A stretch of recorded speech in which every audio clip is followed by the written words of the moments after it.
I was barely 10 steps from the gate when the sound of screeching brakes made my pulse jump, and before I could even take a breath, Karen's oversized SUV swung sideways across my driveway like she was reenacting a Hollywood chase scene, blocking me in with a dramatic puff of dust and the smell of burnt rubber, and the moment she jumped out with her oversized sunglasses sliding down her nose and a stack of HOA papers shaking in her manicured hand, she pointed at me with all the confidence of someone who thought she ran the world and screamed that if I took one more step toward my own property, she would personally see to it that I was banned from the neighborhood for life, and in that split second, I almost laughed at the absurdity of being threatened at my own gate by a woman who didn't know that the real HOA president she bragged about serving was actually the one who worked directly under me, which meant her entire foundation of power was built on quicksand, and she was seconds away from stepping right into it.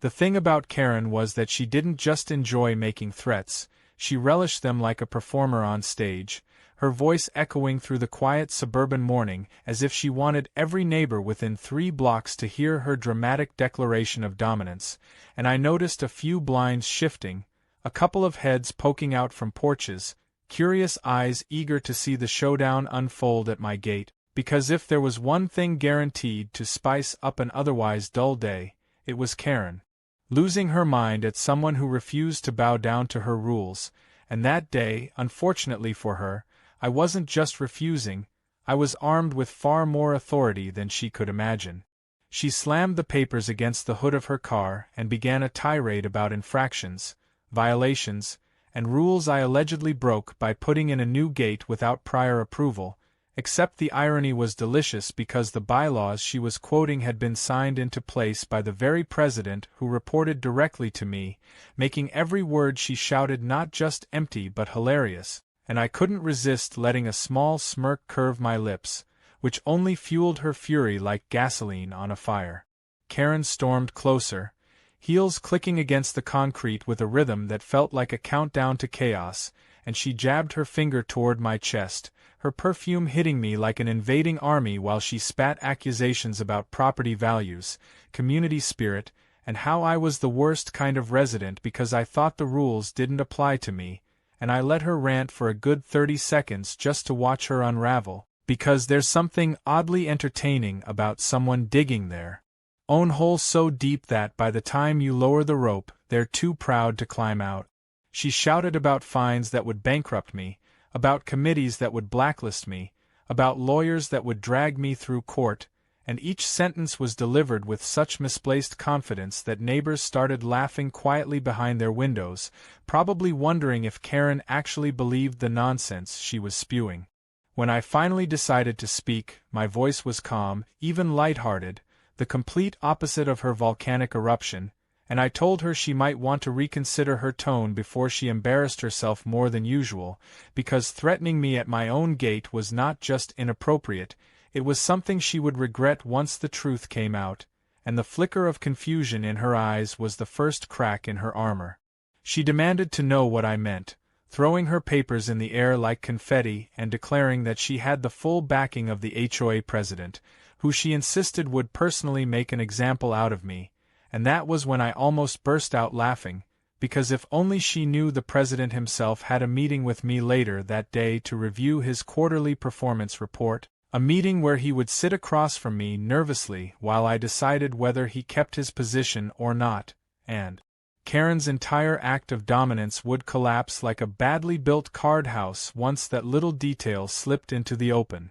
But Karen wasn't about to stop her performance. She began yelling at passing cars, waving down neighbors who had no interest in being dragged into her circus, shouting that I was a danger to the community, that I was defying sacred rules, and that my behavior would set a terrible precedent for others who might dare think for themselves. The neighbors exchanged knowing looks, because they'd seen this act before, the same script played out on countless victims who eventually caved just to shut her up. But what she hadn't prepared for was someone who not only refused to cave but actually had the power to pull the rug out from under her theatrics completely. Her voice reached such a pitch that even the mailman, pulling up at the end of the street, hesitated before delivering envelopes, watching like he'd stumbled onto a live soap opera, and I caught his grin when I winked at him, silently promising the show was about to get even better. I leaned casually against the gate, the one she had called an unauthorized eyesore, and let her scream until her voice cracked. Then I asked her calmly if she was sure she wanted to keep threatening me, because the only thing worse than picking a fight with the wrong neighbor was picking a fight with the wrong boss, and though she scoffed at the suggestion and accused me of bluffing, I could see the flicker of doubt gnawing at her, like a termite eating at the base of her soapbox. She tried to double down, yelling about emergency board meetings and emergency fines, and how I would be summoned to appear in front of the HOA president himself, but the irony nearly doubled me over, because the mental image of Karen strutting into a meeting where I sat at the head of the table, her precious president squirming under my gaze, was almost too delicious to keep to myself. The longer she went on, the more the tension shifted, not in her favor but in mine, because whispers began to spread through the small crowd of neighbors now pretending to water lawns or walk dogs just to watch the drama unfold,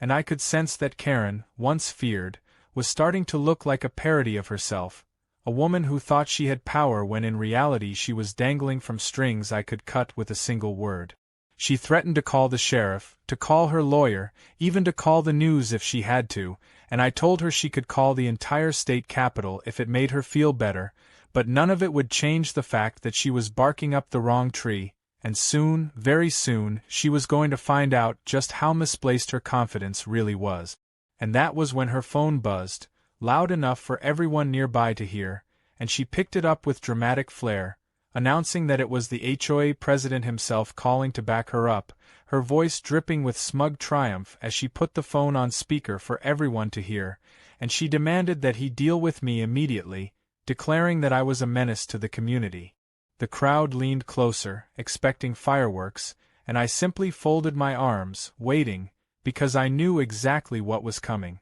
The president's voice came through the speaker, shaky but polite, addressing me by name, not Karen, and asking if we were still on schedule for our meeting later in the afternoon. The silence that followed was absolute, broken only by Karen's jaw hitting the metaphorical floor as the weight of the truth began to crush her, and in that breathtaking moment, the entire neighborhood realized the woman who had spent years wielding fake power had just been outed as a fool in front of the one man she should never have crossed. Karen's face twisted in ways that words could barely capture. Her lips parted but no sound came out at first as the reality of what had just happened rippled through the crowd of curious neighbors who were now openly grinning at her expense, and I could see in her wide eyes that she was scrambling internally to regain her balance, to pull some fragment of control out of the ashes of her humiliating blunder. But the harder she tried to summon words the more foolish she appeared, because the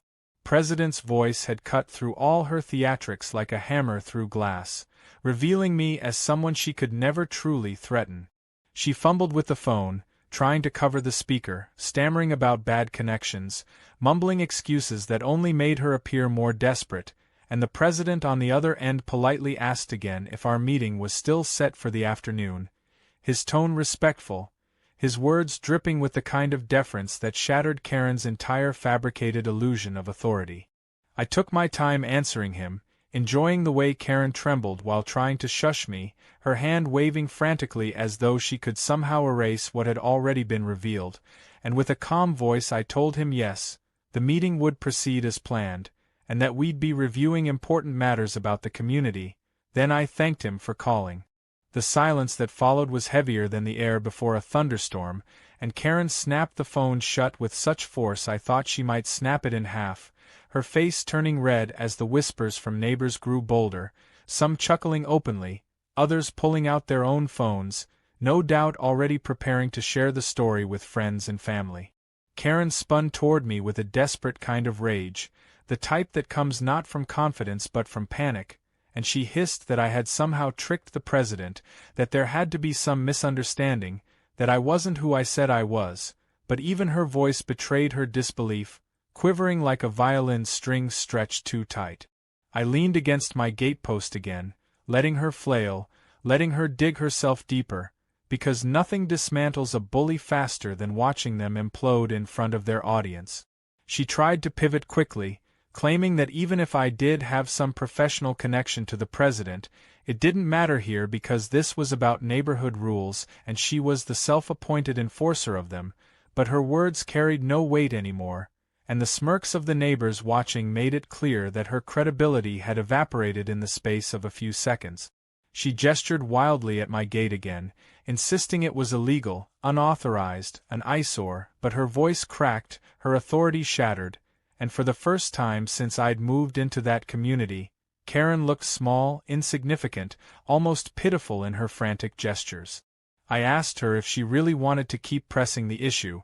because the more she fought, the more she revealed herself to be powerless, and she shot back with some nonsense about how appearances didn't change the law, though it sounded hollow even to her own ears. That was when the sheriff's cruiser rolled slowly down the street, the sound of its engine turning heads, and Karen's face lit up like a gambler seeing a final chance to win back her fortune, because in her mind this was her salvation, her chance to regain the upper hand by pulling law enforcement into her side of the conflict. She darted toward the road, flailing her arms, and waved the sheriff down like she was calling in air support, shouting that I was breaking laws, that I was refusing to cooperate with the HOA, that I was hostile and dangerous, and she painted herself as the brave citizen standing firm against a rebel neighbor who thought he was above the rules. The sheriff stepped out slowly, adjusting his hat, clearly already weary of Karen before she even opened her mouth, because I could see in his eyes that this was not the first time he had been dragged into one of her melodramas.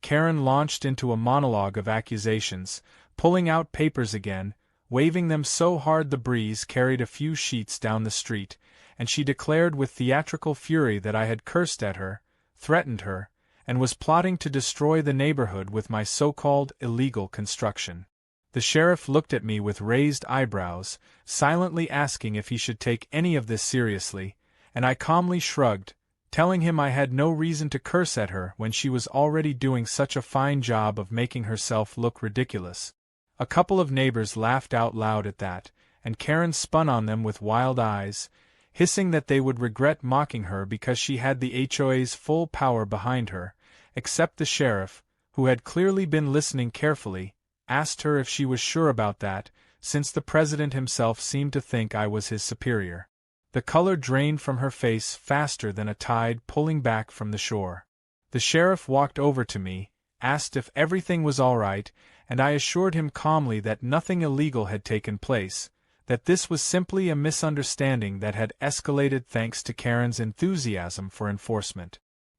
He smirked knowingly, muttering something about déjà vu, and I realized he'd likely been called here countless times by Karen, each time over some exaggerated offense that ended with her humiliation. Karen sputtered, desperate to salvage her dignity, and began shouting that, if the sheriff didn't take her side, she would escalate this to county officials, to state regulators, to anyone who would listen, but the sheriff simply leaned against his car and told her bluntly that she should be careful what she threatened, because sometimes making too much noise just brought the wrong kind of attention.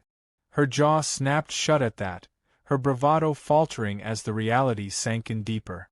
I knew this was my moment to tighten the rope she had tied around her own neck, so I told the sheriff, loud enough for everyone to hear, that the HOA president and I had a meeting later that day, and I would be sure to raise Karen's repeated harassment as a topic of discussion, since it was clearly disrupting the peace of the community. The collective gasp from the neighbors was almost musical, and Karen's eyes widened in horror as the realization spread through the crowd that she wasn't just powerless, she was about to become the subject of an official review. She tried to scream that I had no right, that I was lying, but no one seemed to believe her anymore, and the sheriff chuckled, told me he'd leave it in my hands, and drove away without giving her even a shred of support. When his car disappeared down the street, Karen stood frozen, her fists clenched, her whole body trembling with a cocktail of rage and embarrassment. The neighbors who had once tiptoed around her now exchanged grins, whispered openly, some even shaking their heads at her spectacle, and I could sense the power dynamic of the entire community shifting in that moment, as though the invisible crown she had worn for so long had suddenly melted away. She tried one last time to regain control, declaring that she would call an emergency HOA board meeting to deal with me immediately, but I told her flatly that no such meeting would happen without my knowledge, and that if she insisted on making a fool of herself further, she might just end up explaining her actions directly to her own boss's boss. The look on her face was priceless, a mixture of terror, disbelief, and outrage all colliding at once, and though she tried to storm off with dignity, her heels wobbled on the pavement, and her SUV door slammed with such fury that it echoed down the street like a closing chapter. Neighbors lingered even after she left, some approaching me to shake my hand, some thanking me for finally putting her in her place, and I realized that Karen's stranglehold over the community had been broken in one spectacular morning.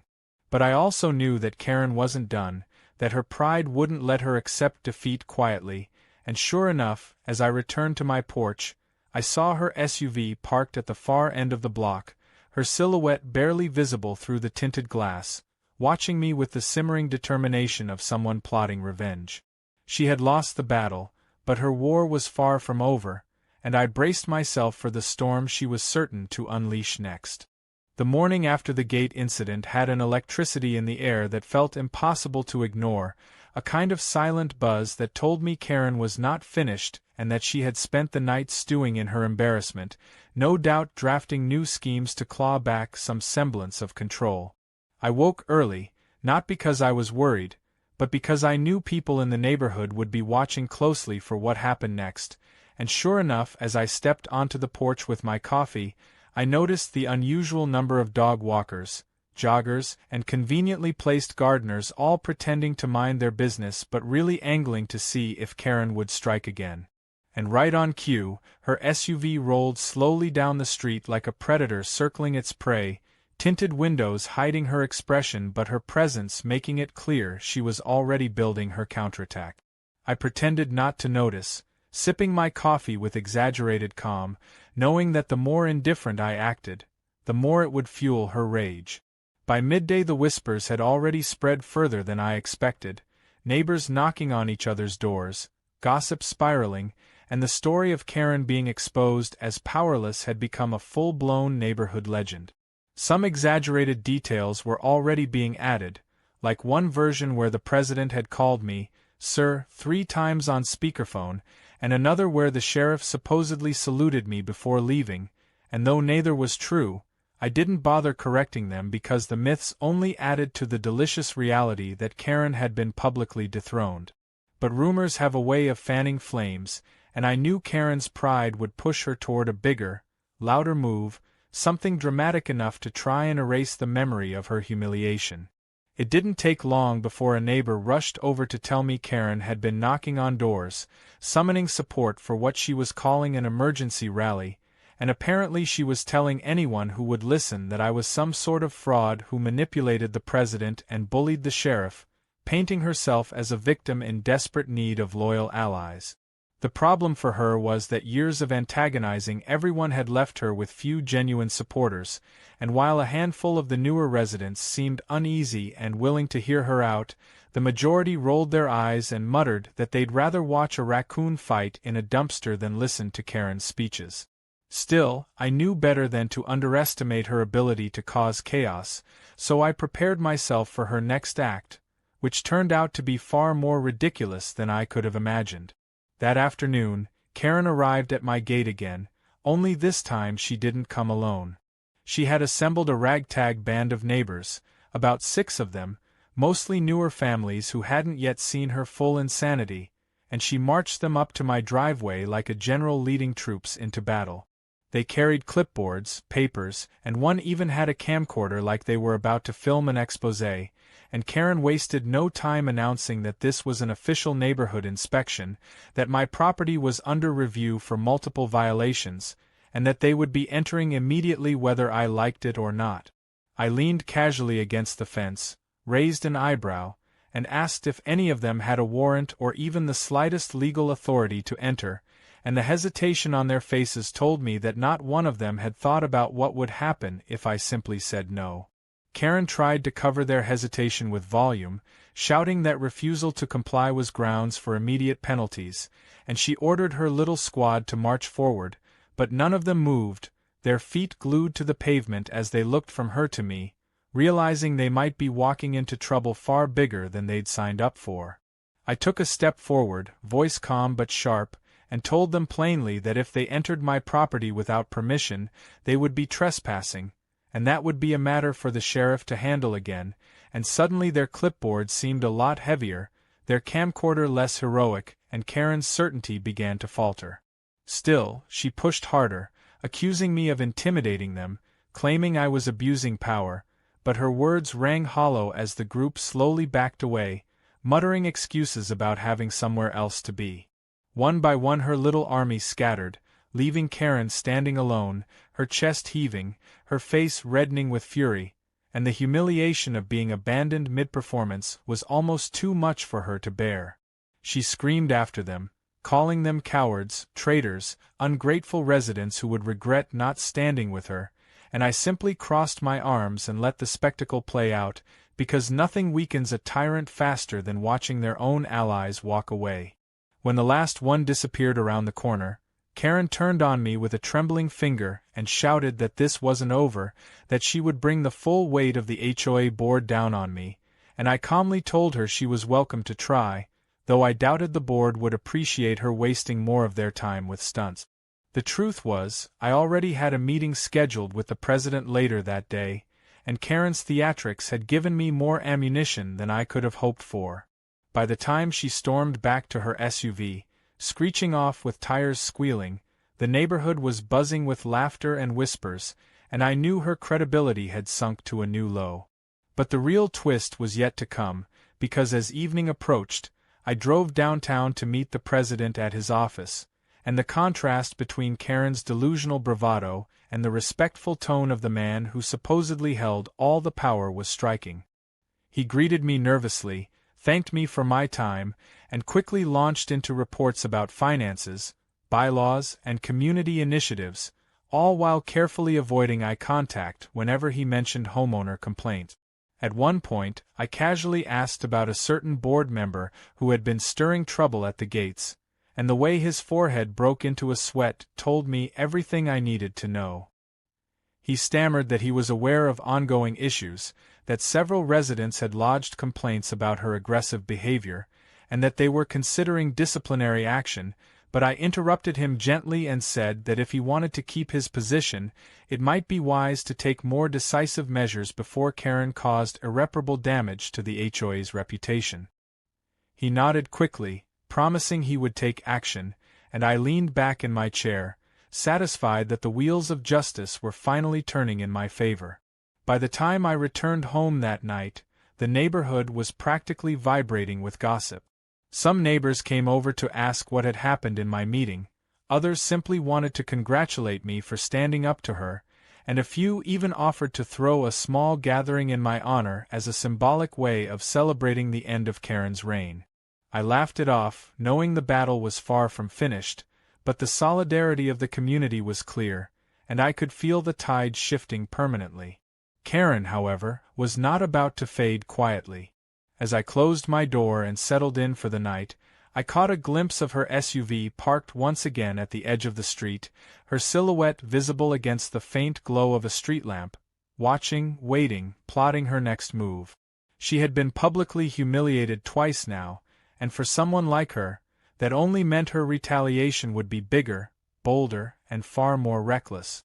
The next morning arrived with an eerie quiet that felt unnatural for the neighborhood, as if everyone was collectively holding their breath, waiting for the next explosion from Karen, and I had the sense that her silence wasn't a sign of surrender but of planning, the dangerous kind of silence that comes before a storm. I stepped outside to check the mail and could feel eyes on me from different directions, blinds shifting slightly, neighbors pretending to water lawns again, and the usual buzz of morning activity felt staged, like everyone wanted to be in position when Karen made her move. I didn't have to wait long. By late morning, her SUV returned, gleaming from an aggressive car wash, like she wanted to roll in with authority, and this time she wasn't alone. Behind her came 2 sedans and a pickup truck, all filled with people dressed too formally for casual neighborhood business. When the doors opened, I counted 3 board members from the HOA, the ones who usually avoided public drama at all costs,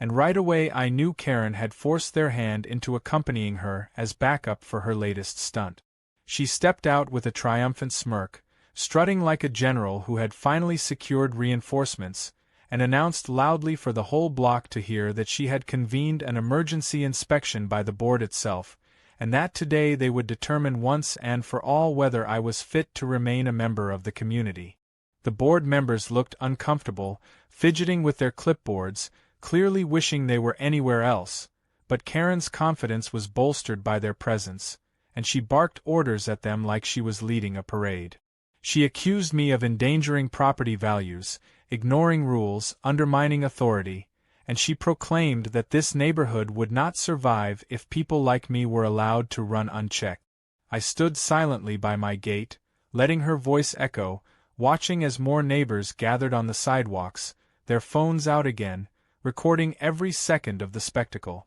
Finally, I spoke, asking the board members directly if they had officially sanctioned this visit, and their nervous glances at one another gave me the answer before their lips could. They mumbled something about being asked to review concerns but never clarified who had authorized it, and when I pressed harder, asking if the president himself had called for this inspection, one of them finally admitted quietly that Karen had insisted it was necessary. The gasps from the crowd were audible, and I could see Karen's composure faltering, her mask cracking as she realized her bluff had been exposed yet again. But she wasn't ready to give up. She snapped at them to proceed, to measure the gate, to document the so-called violations, and though they hesitated, they began pulling out tape measures and jotting notes. That was when I decided to make my move. I pulled out my phone and dialed the president directly, putting it on speaker for everyone to hear. Within seconds his voice came through, calm and polite as ever, asking what the matter was. I explained that there was currently an unauthorized inspection at my property led by Karen, and I asked if he had approved it. His silence spoke volumes, and then, in a tone of irritation, he said he most certainly had not, and that such actions without his direction were out of line. The board members froze in their tracks, looking like children caught sneaking cookies, and Karen's face drained of color once again, her hand clutching her clipboard like it could save her from drowning. The president then asked me to pass the phone to one of the board members, and as they listened to his frustrated words, I could see the final bits of Karen's control crumbling. When the call ended, the board members turned on Karen, their voices hushed but sharp, chastising her for dragging them into something unauthorized, warning her that she was risking her position and credibility. She tried to argue, claiming she was only protecting the community, but they were already walking back toward their cars, wanting no part in her circus anymore. Neighbors laughed openly now, clapping, cheering, some even shouting sarcastic encouragements like, "Nice try, Karen, and maybe next time." The humiliation burned across her face, her confidence shattered, but instead of leaving quietly, she exploded. She screamed that I was manipulating everyone, that I was orchestrating some grand conspiracy, that the neighborhood was blind to my lies, and that she would go higher, far higher than the board, until someone listened. Her SUV door slammed with a thunderous crack, and she sped off down the street, tires screeching once more, leaving a trail of dust and laughter in her wake. But I knew her words weren't empty. Karen's pride was too deep, her thirst for control too strong, and her declaration that she would go higher rang with the kind of desperation that meant she really would. I braced myself for escalation, and sure enough, within days, strange letters began arriving at my mailbox. They were official-looking, printed on legal stationery, filled with language about violations, fines, hearings, and threats of foreclosure, though the signatures at the bottom were suspiciously smudged or outright fake. It was obvious Karen had either forged them herself or convinced someone foolish enough to play along, but the intent was clear. She wanted to scare me into submission. The problem for her was that I had anticipated such tactics, and instead of panicking, I documented everything, photographing the envelopes, saving the contents, and preparing to present them at my next meeting with the president.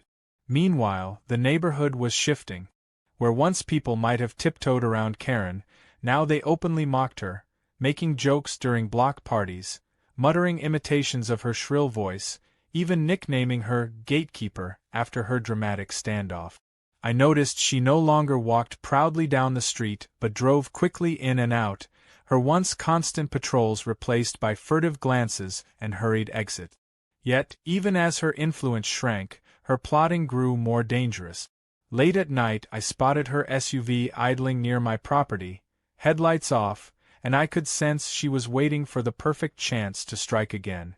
Her chance came sooner than I expected. One evening, just as the sun dipped behind the horizon and the streetlights flickered on, a commotion erupted near my gate. Karen had returned, this time dragging along a pair of uniformed men who, at first glance, looked like private security guards. She shouted to the crowd of onlookers that she had hired official enforcement to uphold community rules since the sheriff refused to act, and she declared loudly that I would be removed if I didn't comply immediately. The guards looked uncomfortable, clearly uncertain about the legality of their task, but Karen barked orders at them to cut the chain on my gate and enter. That was the final straw for me. I stepped forward, calm but commanding, and told them that if they so much as touched that gate, they would be committing a crime, and that I had already documented Karen's attempts to forge documents. The guards froze, exchanging glances, and one muttered that they weren't paid enough to get involved in legal battles.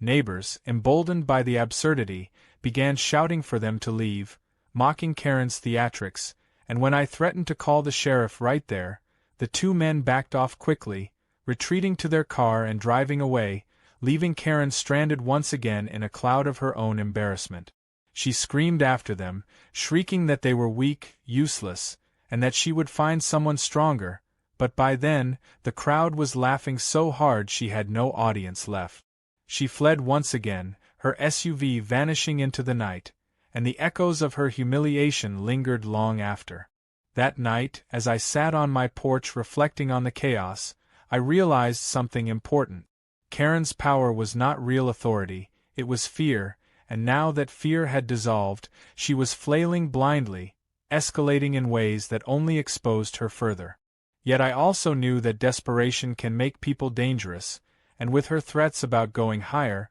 I suspected she might soon try to drag in outside agencies, lawyers, or even attempt a smear campaign against me. What she didn't understand was that each move she made only tightened the trap around her, because every desperate act was another nail in the coffin of her credibility, and when the time came, I would be ready to deliver the final blow, one that no amount of screaming could undo. Karen's defeat at the gate with her so-called security guards should have been the end of it, but people like her never know when to stop, and as the days went on it became increasingly clear that she had moved past humiliation and into a state of obsession. I noticed little things at first, like anonymous flyers slipped under doors late at night warning about a dangerous neighbor who was trying to overthrow the HOA, or suspicious posts appearing on the neighborhood online forum accusing me of corruption, bullying, and even criminal activity. The writing style was unmistakably hers, riddled with dramatic phrasing and exclamation points, but what struck me most was the sheer desperation dripping from every line, as though she believed if she screamed loudly enough in digital ink, people would forget the truth they had seen with their own eyes. Most of the neighbors laughed it off, some even screenshotting the posts and turning them into memes, but I knew Karen was escalating towards something bigger, because humiliation alone would never satisfy her thirst for revenge. The real turning point came one afternoon when I was heading out for groceries and found two official-looking cars parked outside my property, each marked with county inspection decals. A pair of inspectors stepped out, clipboards in hand, and announced they had received multiple complaints about unsafe structures and unauthorized construction at my home.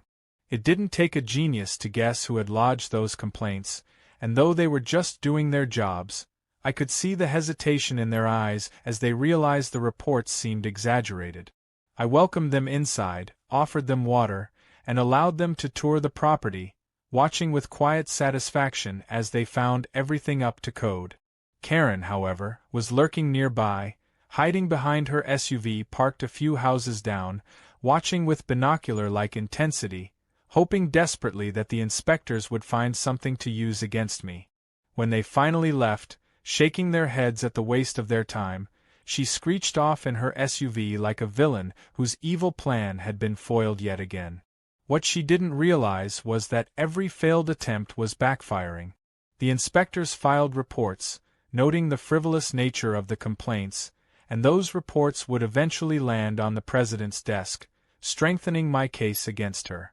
Meanwhile, neighbors grew bolder in mocking her antics. Some began joking that Karen should start selling tickets to her meltdowns since they were more entertaining than television, while others whispered that the HOA should consider charging her for the wasted resources she kept dragging into her vendetta. The once untouchable enforcer of petty rules had become the community's laughingstock, and though she seethed behind closed doors, she could not ignore the fact that her empire of intimidation had collapsed into rubble. But humiliation only seemed to drive her further into desperation, and her next stunt was the boldest yet. One evening, just after sunset, she organized a so-called community forum in the park, dragging folding chairs, a microphone, and even a portable speaker system onto the grass. She plastered flyers around the neighborhood, calling it a meeting to expose corruption, and though most residents came purely out of curiosity, she treated it like a rally, standing at the front with her microphone and shouting wild accusations about me. She claimed I was secretly plotting to buy out the neighborhood, that I had bribed officials, that I was threatening families who opposed me. Her words grew more absurd with every passing minute, and the crowd began to laugh openly, heckling her with sarcastic questions and calling out the lies. At one point a teenager in the back played circus music from a phone, and the timing was so perfect the entire park erupted in laughter, leaving Karen red-faced and shaking with fury. I stood quietly at the edge of the crowd, arms folded, waiting for the right moment to end her performance once and for all. When she finally tried to rally the crowd into marching with her to my gate as some sort of protest, I stepped forward and asked calmly if she was sure she wanted to continue embarrassing herself in public. The hush that fell over the crowd was immediate, all eyes turning to see what would happen. Karen's face twisted, and she shrieked that I had no authority there, that only the HOA president could decide what was right, and that he would soon strip me of my rights as a homeowner. That was when I pulled out my phone again, dialing the president on speaker. When he answered, I asked him politely to clarify to the gathered residents whether or not Karen had any authority to hold such a meeting.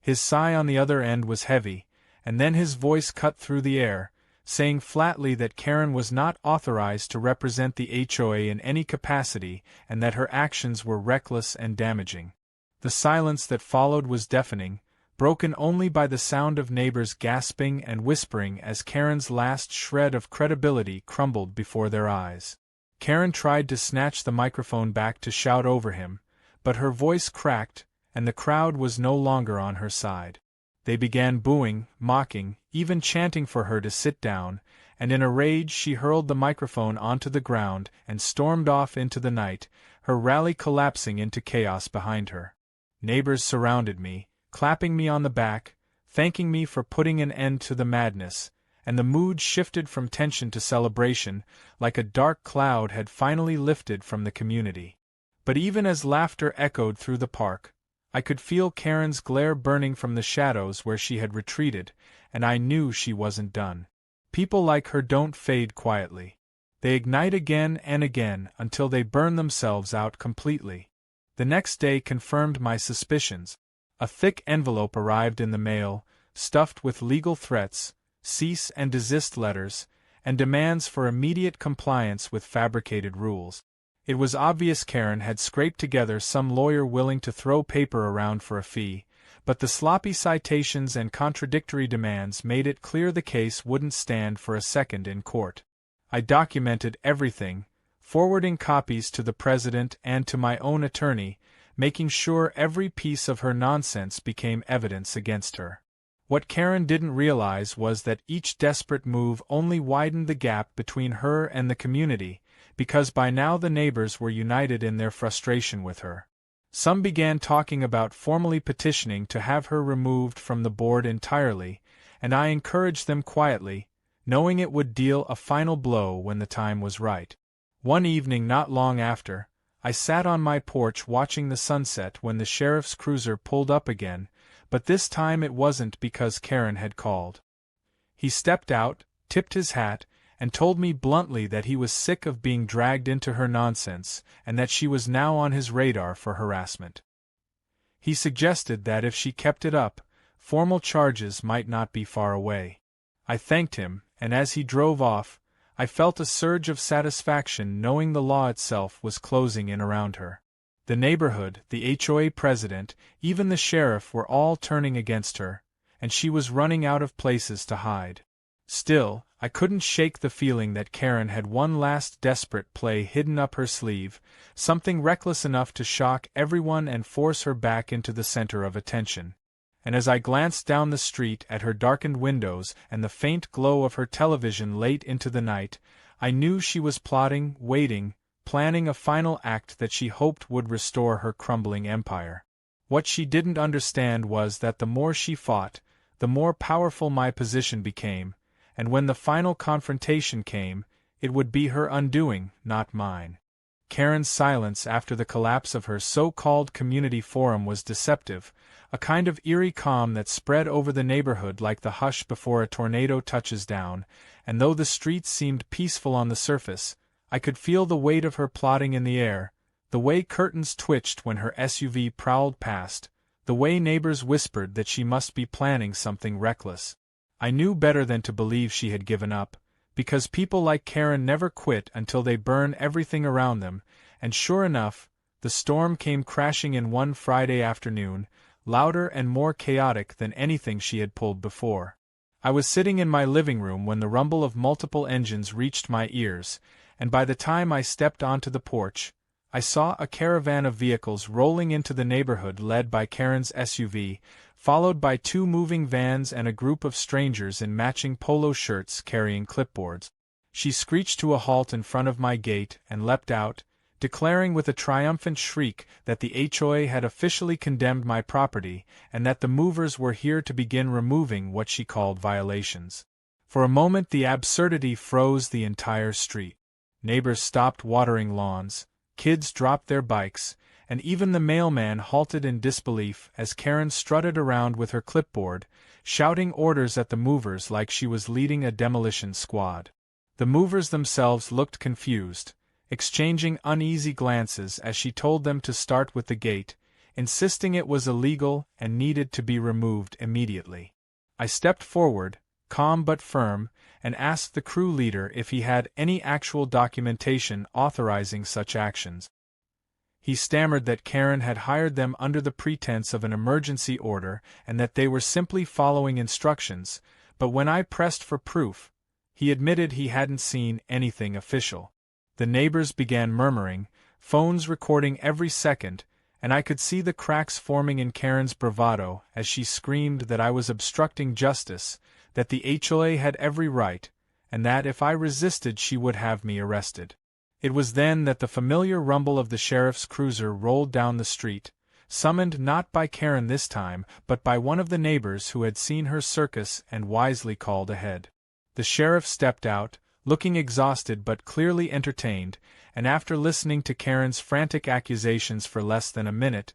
he turned to the movers and told them bluntly that if they so much as touched a single nail on my property without legal paperwork, they would be arrested for trespassing. The movers didn't need to be told twice. They dropped their clipboards, climbed back into their trucks, and drove off in a hurry, leaving Karen shrieking in the middle of the street, her grand plan collapsing in front of an audience that could barely contain their laughter. The sheriff then turned to her and warned that if she called him out again on false pretenses, she would be facing charges of harassment and possibly worse. The eruption from the neighbors afterward was unlike anything I had seen yet. They cheered, they clapped, some even whistled, and a few approached me to shake my hand, congratulating me on finally breaking Karen's stranglehold over the community. She tried to scream over them, insisting that none of this was fair, that I was manipulating everyone with lies, but her voice cracked and the sound of laughter drowned her out. She retreated to her SUV, slamming the door so hard it echoed down the street, and tore off with tires screeching, leaving behind a neighborhood united not by fear but by relief. For the first time, people openly discussed removing her from the board, not in hushed whispers but in loud conversations on porches and sidewalk. I could sense her empire crumbling, her desperation tightening like a vice, and I knew her final act was coming. Sure enough, 2 nights later, the final play arrived. It was nearly midnight when headlights flashed outside my gate, and the sound of multiple car doors slamming jolted me awake. I looked out to see Karen with a handful of late-night recruits, some sympathetic newcomers and a couple of out-of-town friends she must have begged to join her cause. They carried signs hastily made with markers, slogans like "Save our HOA" and "Stop the corruption," and Karen was at the front, bullhorn in hand, shouting that they would protest until I resigned from the neighborhood entirely. The noise drew residents from their homes, people gathering in pajamas and robes, some with cups of coffee in hand, shaking their heads at the absurdity of a midnight rally. Karen's voice cracked through the bullhorn as she accused me of being a tyrant, a fraud, a danger to the community,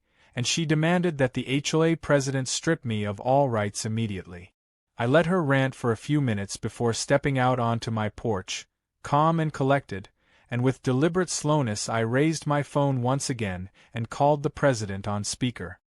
His voice came groggy from sleep, but when he realized the situation, his tone sharpened, and he asked if I could hand the phone to Karen. She snatched it eagerly, expecting support, but within seconds her triumphant smile twisted into horror as his voice thundered through the speaker, demanding to know why she was harassing me at midnight, why she was dragging outsiders into our community, and why she was undermining the HOA with rogue protests. The silence in the crowd was thick, every neighbor hanging on his words, and when he announced flatly that Karen was suspended from all board activities pending review, the eruption of cheers that followed nearly shook the street. Karen stood frozen, phone trembling in her hand, face pale in the glow of the streetlights as the weight of her downfall finally crushed her. She tried to scream back, insisting it was unfair, that I had manipulated him, that she was the true protector of the neighborhood, but no one listened.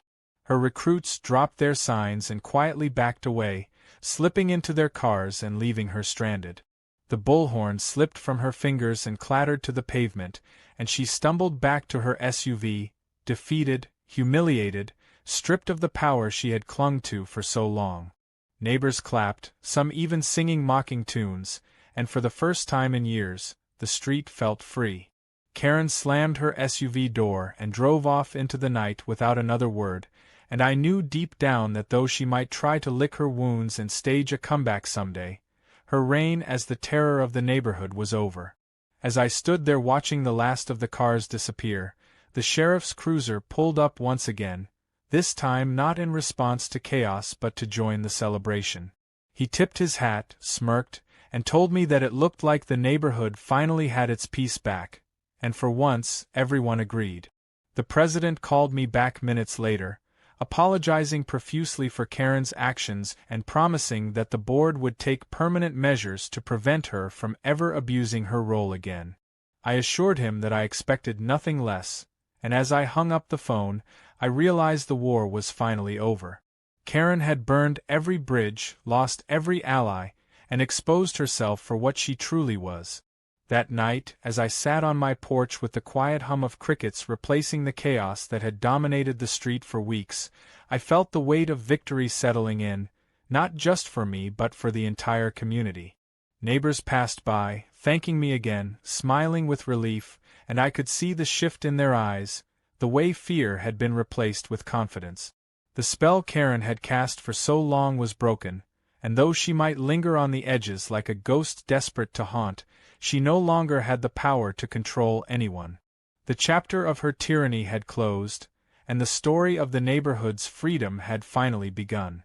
The days after Karen's midnight protest felt like a new dawn for the neighborhood, the kind of calm that people hadn't experienced in years, and for the first time since I had moved in, I saw neighbors walking freely without glancing nervously over their shoulders or muttering about impending fines. Kids rode their bikes past my gate without their parents rushing them along, couples sat on porches chatting late into the evening, and there was laughter, genuine laughter, echoing through streets that had long been ruled by fear of Karen's outbursts. Yet while the neighborhood exhaled in relief, I knew the story wasn't complete until I tied off the last loose end. Karen had been suspended, mocked, humiliated, but there was still the matter of making sure she never had the opportunity to claw her way back into power. That meant my upcoming meeting with the HOA president wasn't just another formality. It was the final act, the moment when everything I had kept quiet about my position would be revealed in full,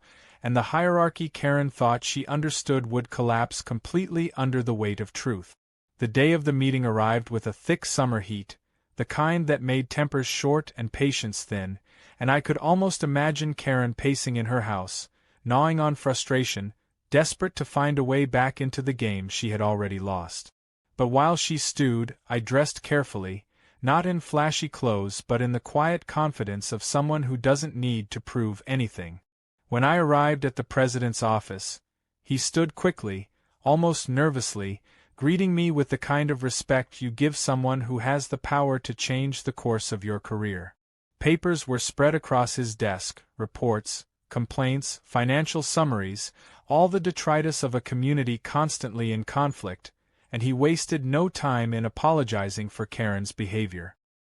He explained that her suspension would soon become permanent, that the board was drafting an official vote to strip her of any remaining influence, and he assured me the neighborhood would be rid of her tyranny once and for all. I listened patiently, letting him pour out his assurances, and then I leaned forward and reminded him that his position itself wasn't beyond scrutiny, that his leadership had been questionable in allowing Karen so much unchecked freedom for so long. He swallowed hard, the sweat on his forehead betraying his nerves, and he stammered that he had always tried to keep her under control but that she had manipulated loopholes, intimidated others, and overstepped in ways he hadn't anticipated. I let the silence hang for a moment, long enough for him to squirm, and then I revealed what he had never expected to hear spoken aloud. I told him flatly that he reported to me, that my role in the organization that oversaw the HOA extended far beyond his authority, and that his future depended entirely on how he handled the aftermath of Karen's downfall. His eyes widened, his lips parted, and for the first time, the man who Karen had paraded as her ultimate weapon looked smaller than she ever had, because now he knew the truth. The weight of the reveal was not just for him but for the neighborhood itself. I explained that the days of petty rule and fabricated fines were over, that the board would now operate with transparency, and that the community would no longer be subjected to tyrants like Karen. He nodded rapidly, promising to follow my directives, asking anxiously if I intended to replace him. I told him that decision would depend on his actions going forward, that he could either redeem himself by restoring trust or step aside for someone more capable. His gratitude spilled out in nervous babbling, but I could tell he understood that his leash had shortened dramatically, and in that office, the power that Karen had worshipped was firmly transferred into my hands. When I left the meeting, the air outside felt lighter, almost celebratory, and as I drove back into the neighborhood, I saw clusters of residents talking animatedly on their lawns. Word had already spread of Karen's suspension, but when I pulled into my driveway, a small group gathered to greet me, asking eagerly if it was really true that she had been permanently removed. I confirmed it with a calm smile, and the cheer that erupted was more genuine than anything I had heard in weeks. People clapped, kids shouted in joy, and one neighbor even declared that we should host a block party to mark the end of an era. I agreed quietly, content to let them celebrate, while I sat back and savored the knowledge that the truth of my position remained my strongest weapon,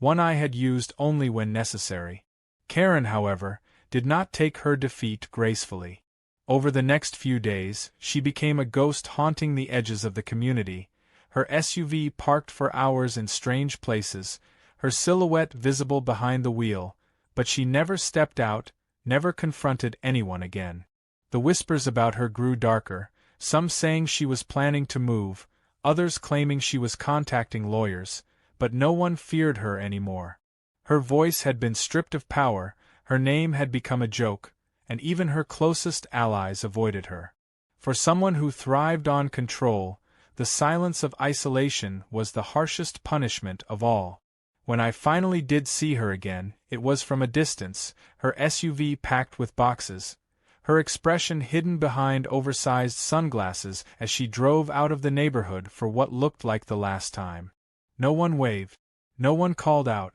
She left as she had lived, in a cloud of bitterness, but this time with no audience to cheer or fear her. The block party came the following weekend, and it was unlike anything I had ever seen. Neighbors who had barely spoken in years laughed together, shared food, and toasted to a new beginning. Someone set up speakers, kids ran through sprinklers, and the air buzzed with relief, a collective exhale after years of suffocating under Karen's reign. People approached me throughout the evening, thanking me, telling me I had given them back their peace, some even jokingly asking if I would run for HOA president myself. I laughed softly at the suggestion, knowing the irony that I already outranked that position, but I kept my role quiet, letting the neighborhood simply enjoy their victory without the weight of hierarchy hanging over them. As the sun dipped below the horizon and lanterns lit the street, I sat back with a drink in hand,